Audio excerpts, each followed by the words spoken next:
Christina Chong. I'm the manager of the College Life Coaching Program at Florida International University, Miami, Florida. I took the 1.0 academic life coaching program back in 2016. So I got my bachelor's degree in psychology and I got my master's in marriage and family therapy. I worked for a couple years in counseling, but every job that I had, I wouldn't make it past 10 months. I was never really happy and I was always kind of bouncing around, and I kept thinking it's the environment or it's the clients or it's the way that the insurance is billing, and it was just very, very stressful. And then I reached a point where I said, counseling's not for me. I need to get another job, and I had no idea where to go at that point because literally all of my background had to do with working with people. And then I realized that higher education has a lot of individuals that have counseling backgrounds that are working with students on helping them with their degrees, but I wasn't really sure where to kind of go. And things kind of just work out, and I got a job as a success coach working for our online team at FIU Online. And then that helped me realize that this was definitely the industry for me, and I liked this kind of work a lot more. But then I switched maybe 2 or 3 years after being on that team to a different team where they were trying to build out this whole coaching unit, kind of this centralized coaching unit for the university. And that's when we did the Coaching Training EDU. And ever since then, I do a lot of trainings and workshops for students and for faculty and staff, just on kind of coaching strategies. And it's kind of like group coaching sessions with our students that we do in a larger setting. And I couldn't be happier. I think that everything kind of just worked out the way it was supposed to. And I think without my counseling background, I wouldn't have been able to come to a position like this. And without the coaching training, there's no way that we would have been able to build the program that we have now. So going back to what I said before about being patient and just knowing that things work themselves out, I believe that because when I look back, there's no way I could have imagined that this is where how far we would have come with this. And I'm happy that it worked out the way that it did. Our program is very new, and although we have different people on our team that have mental health backgrounds or higher education backgrounds, we heard that coaching was something that was coming up a lot in higher education and in supporting our students academically. So that was really where the initial interest of coaching came about. I really didn't know how impactful it would be and how much we would really embody the coaching philosophy in our day-to-day. And now 3 years later, we eat, live, and breathe coaching. But that's really where it came from. It was our goal of serving our students better and really providing support that they didn't really have.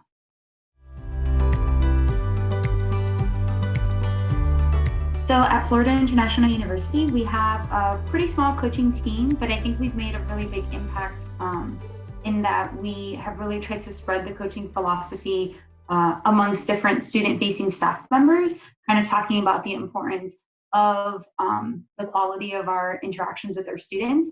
But our team in itself, we grew from just being one person to now having a team of 3 coaches, in addition to my role as manager, where we work with students that are struggling academically, but lately, actually, within the last 6 months or so, we've been having a lot more students kind of self-refer, so they're not struggling academically, they just see the benefit of coaching, and they've been wanting to have the opportunity to have free coaching services. So right now, we work with probably about 200 students or so a semester, providing biweekly coaching sessions with our higher education students, so undergraduate students.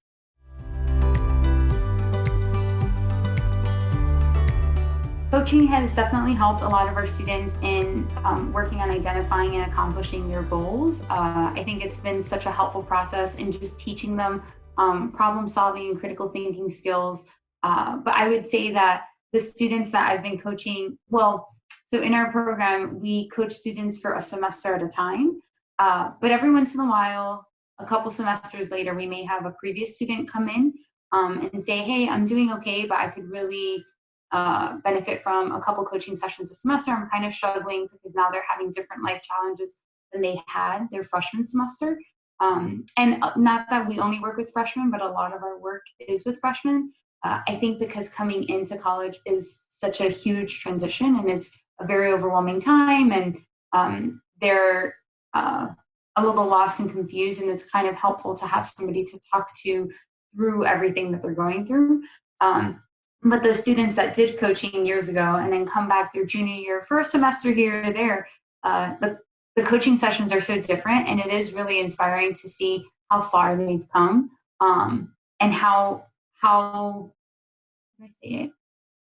How helpful the coaching is for them, even in that moment. They'll acknowledge things that they wouldn't have acknowledged back freshman year, but because their level of critical thinking skills has improved so much.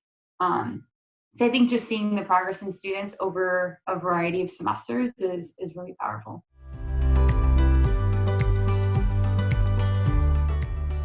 Currently, a lot of our work is for students that need reactive support, meaning they already struggled one semester. And then at that point, we kind of swoop in and say, hey, there's this additional support. Let us help you with these free coaching services. But I think our goal moving forward is to be able to have a more proactive approach before students are struggling, before they're trying to, crawl out of a ditch and they feel like they have already failed. Being able to provide them the opportunity to have these services early on, I think would be really helpful. So one part of our vision is really to increase the amount of proactive support that we could provide for our students. But I would say the other vision that we have is really, and it's something that we're actively working on, it's the idea that not only coaches coach, but if we have this systemic philosophy that we all follow, where we're all empathetic with our students, we're supporting and challenging them at the same time in order for them to grow as a university, then it's not that every student needs to be coached, but that everyone is kind of embodying this method or idea in their interactions with students. So I think that's kind of our main goal.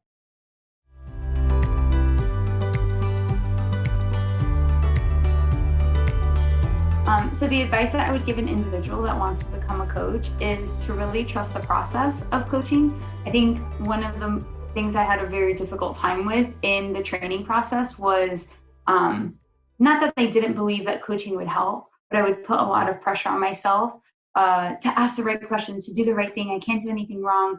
But when you sit back and really just see that coaching in itself is helpful, that somebody really just reflecting on their own goals and the steps that they're taking in itself was helpful. I think it took a lot of pressure. I took a lot of pressure off myself, and I was able to see the benefit of it just kind of by sitting back a little bit more and not being so aggressive with my coaching style. I come from a counseling background where you are more the expert in an interaction, and you tell your clients not what to do, but you kind of walk them through things a little more in a more hands-on manner. I don't want to say aggressively because counseling's not aggressive, but it's definitely a different style. And I really, really love the method that coaching works with clients or individuals. And then advice that I would give a university would be to really tailor it based off your population. There are other universities that we know that do coaching, which is where we started getting the idea from. University of Central Florida, Florida State University are two that are coming to mind.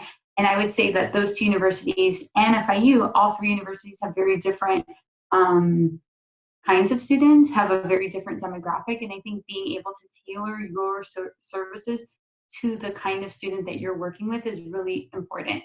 And not just assuming, well, another university may be doing it this way, so that's how it should be done.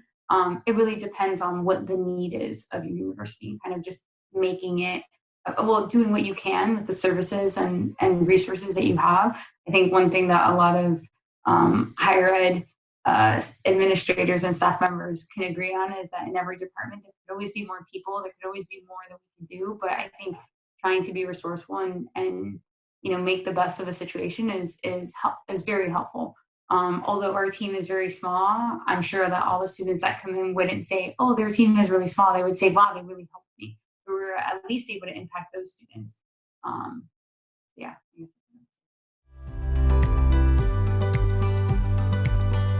I would say to be patient and to really just think things through.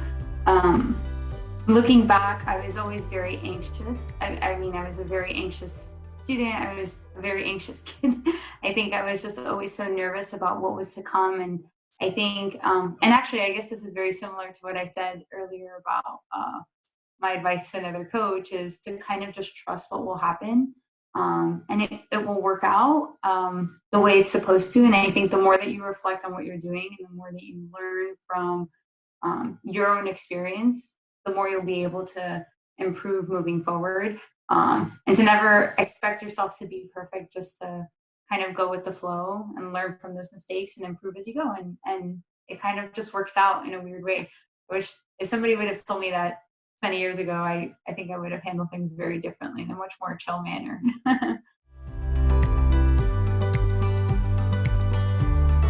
I would say that, so I think that I'm very open to constructive criticism when it comes to, just because of my background, it's something that I had to be used to from the very beginning. But I think one of the things that I had initial frustrations about was when I didn't understand something and I didn't understand what I was doing that wasn't correct or how I can make it better, and it wasn't something concrete. It was very difficult for me, and I think I would feel a little defensive. But the moment the defensiveness went away, then I was more open-minded, and then I could see what the other person was trying to say. So I think one of the things I learned is that my initial feeling, just as a person, tends to be like, what? Like, I don't get that right away. And I kind of just push that to the side because I know that seconds later, I'm going to be like, oh my God, they're totally right. So I think just that what seems possible, that what seems impossible is possible. And just being able to take a step back and try and see things from a different perspective is really helpful. And that's where the growth really comes in.